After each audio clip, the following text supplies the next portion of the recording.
Hello guys.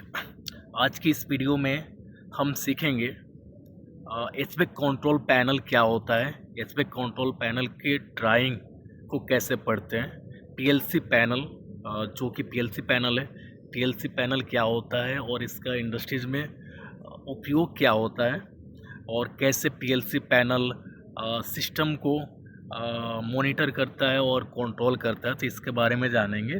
तो चलिए हम जानते हैं कि पीएलसी पैनल होता क्या है। सबसे पहले हम जानते हैं कि पीएलसी क्या होता है।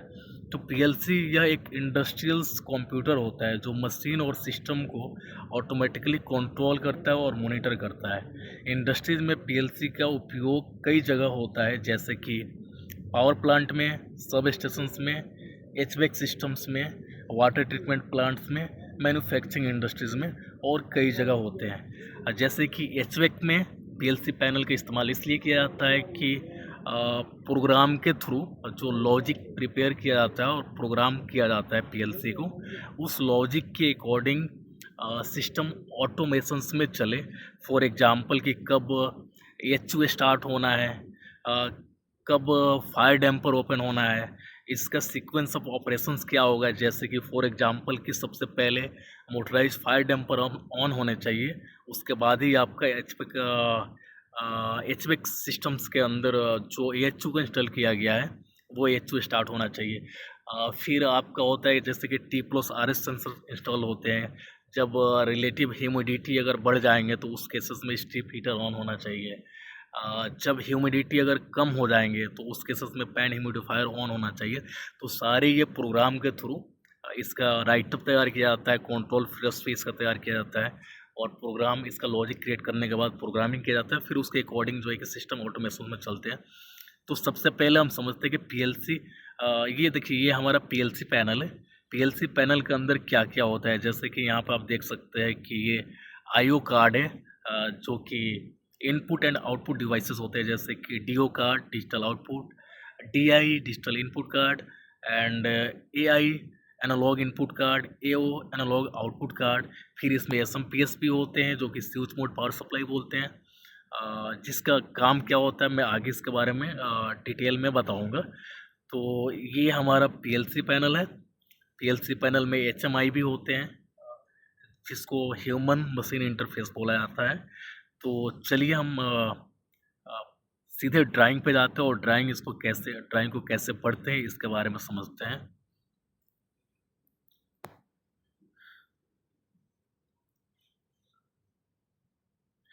तो ये हमारा सब स्टेशंस के एचवेक कंट्रोल पैनल है, जो कि ये शोरूम फर्स्ट फ्लोर पे हमने इंस्टॉल करवाया था और इसके बारे में हम जानेंगे। फॉर एग्जांपल देखिए ये पीएलसी पैनल जो हमारा है, जो कि एचवेक कंट्रोल पैनल है, इसके बारे में यहाँ पर देखिए एचएमआई है जो कि 7 इंच का है और ये ब्लॉक डायग्राम के थ्रू इसको हाईलाइट किया गया है डेमोस्ट्रेट करने के लिए। एचवेक कंट्रोलर है और आप देख सकते हैं कि 110 वोल्ट एसी यूपीएस पावर जो कि क्लाइंट की तरफ से प्रोवाइड किया गया था। फिर 230 volt AC non UPS power, ये भी क्लाइंट की तरफ से प्रोवाइड किए गए थे। इंस्ट्रूमेंट अर्थ, ये भी क्लाइंट की तरफ से, क्लाइंट के स्कोप में थे। डेटा कम्युनिकेशंस जो कि प्लांट डिस्ट्रिक्ट के साथ आपका मोडबस RS485 के थ्रू किया गया था। तो चलिए इसको और डिटेल में हम देखते हैं। ये system configuration of siemens controller, इसके अंदर देखिए यहाँ पे ये आप देख सकते हैं कि एचएमआई है और फिर आप यहाँ देखिए ये इथरनेट स्विच है और ये लैन पोर्ट है। फिर वहाँ पे रन इंडिकेशंस होते हैं, रन का इंडिकेशंस, स्टॉप इंडिकेशंस और एरर का। ये RS485 पोर्ट है जो कि कम्युनिकेशंस इंटरफेस स्प्लाइस करते हैं। यहाँ इथरनेट स्विच के थ्रू यहाँ पे हमारे मोटर में सिमो कोड फीडर्स थे, सिमो कोड लगाए गए थे, सिमो कोड प्रो सी लगाए गए थे, तो उसके कम्युनिकेशंस केबल्स। फिर यहाँ पे देख सकते हैं ये डीआई कार्ड है, डिजिटल इनपुट, जो कि 8 बिट है। यहाँ पे देख सकते हैं 0 से लेकर 7, इट मीन्स 0 से काउंट होगा 7 तक। ये 8 बिट कार्ड है।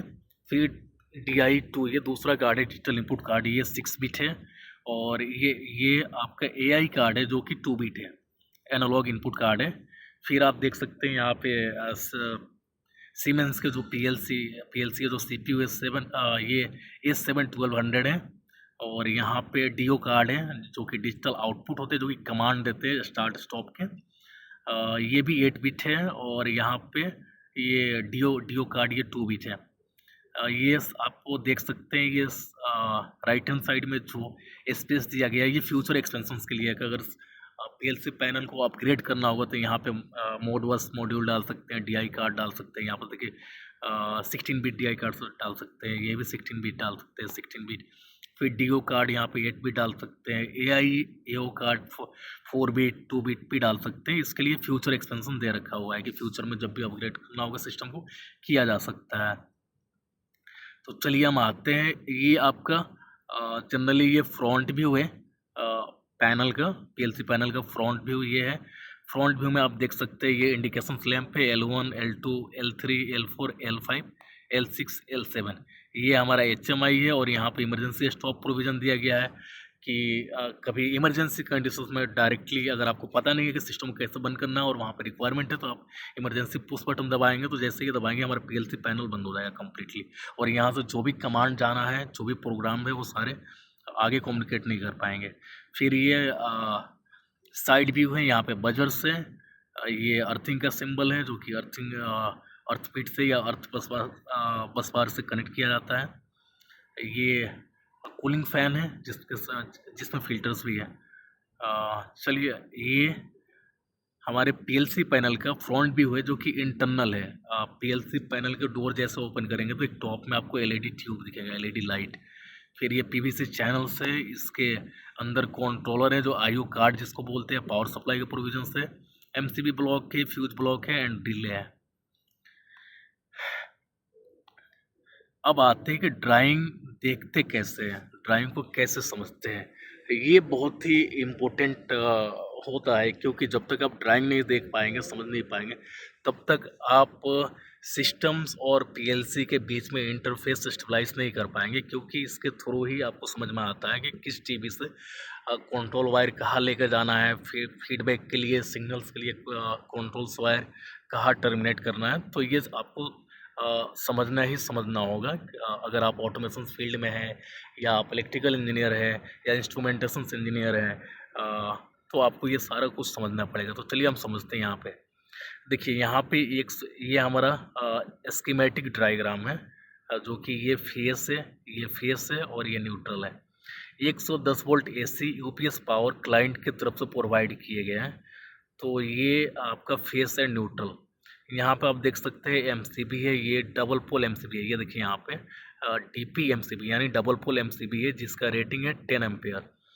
तो अगर क्लाइंट की तरफ से 110 वोल्ट AC सप्लाई अगर यहाँ पे दिए गए हैं, उसके बाद भी आपका पावर सप्लाई यहीं तक आएगा, क्योंकि एमसीबी आपका ऑफ है। जैसे ही एमसीबी को ऑन करेंगे, आपका पावर सप्लाई SMPS तक जाएंगे। ये SMPS है। तो यहाँ पे देख सकते हैं कि SMPS यहाँ पे एक इंडिकेशन है, जिसका फेस से कनेक्ट किया गया है, एक टर्मिनल इंडिकेशन लैंप के, दूसरा न्यूट्रल से। तो जैसे ही एमसीबी ऑन करेंगे, ये इंडिकेशन लैंप ऑन हो जाएगा, और आपका पावर सप्लाई SMPS तक चला जाएगा। SMPS का काम क्या होता है, यहाँ पे 110 वोल्ट जो AC पावर सप्लाई मिले उसको कन्वर्ट करके 24 वोल्ट DC प्रोवाइड करेगा। ये UPS पावर 2 है, ये भी क्लाइंट की तरफ से प्रोवाइड किया है। ये सिमिलर है UPS 1 एंड UPS 2 पावर।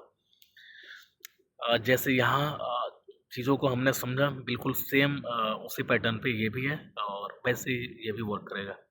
फिर पावर SMPS से जब पावर सप्लाई जनरेट हुआ था, तो फिर ये पावर सप्लाई आप देख सकते हैं कि ये यहाँ जा रहा है, फेस एंड न्यूट्रल। अब देखिए, हमारा यहाँ पे MCB भी ऑन हो गया है, SMPS भी एनर्जाइज हो गया है। SMPS से 24 वोल्ट DC जनरेट होके आगे हमारे ये MCB तक आ गया है।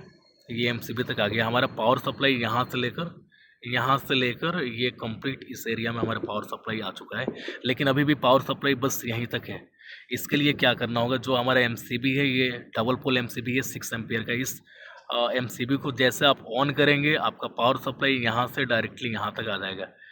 जैसे ही यहाँ पे आएगा, तो आप देख सकते हैं एक इमरजेंसी पुश बटन है यहाँ पे, और ये कॉन्टेक्टर है। कॉन्टेक्टर के ये फेस पे A1 कॉन्टेक्टर के काइल पॉइंट A1 पे इसको टर्मिनेट किया गया है पुश बटन के थ्रू।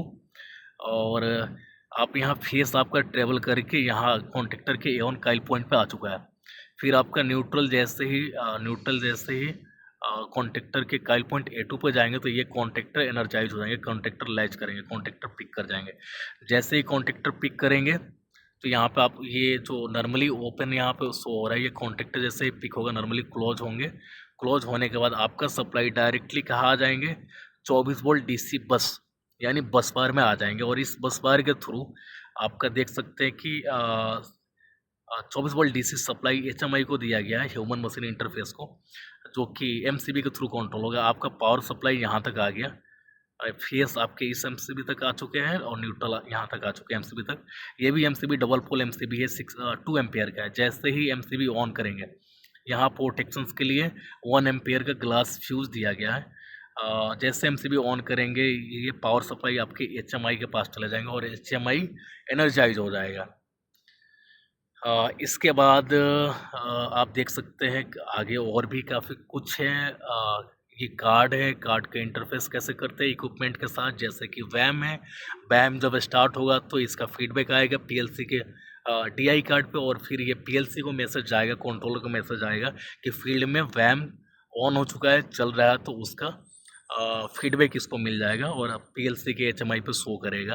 अगर फॉल्ट आएगा तो फॉल्ट का भी सिग्नल आएंगे और DI कार्ड पे जाएंगे। DI कार्ड के थ्रू PLC के CPU में सिग्नल जाएंगे और PLC को पता चल जाएगा कि यहाँ पे फॉल्ट, वैम में फॉल्ट हुआ है, तो PLC में शो करेगा। तो जनरली इसके आगे कई अभी काफ़ी एक्सेस सीट है, यहाँ तक ये सारे हैं कंप्लीट। आप देख सकते हैं बहुत कुछ है इसमें।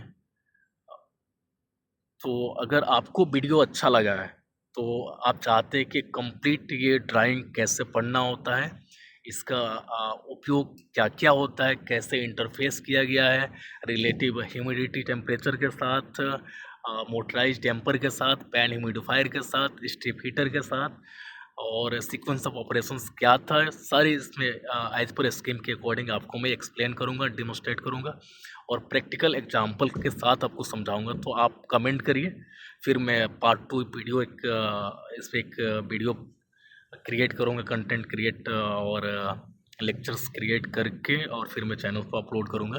तो वीडियो अगर अच्छा लगा है तो चैनल को सब्सक्राइब करिए, वीडियो को लाइक करिए और ज़्यादा से ज़्यादा अपने दोस्तों में शेयर करिए।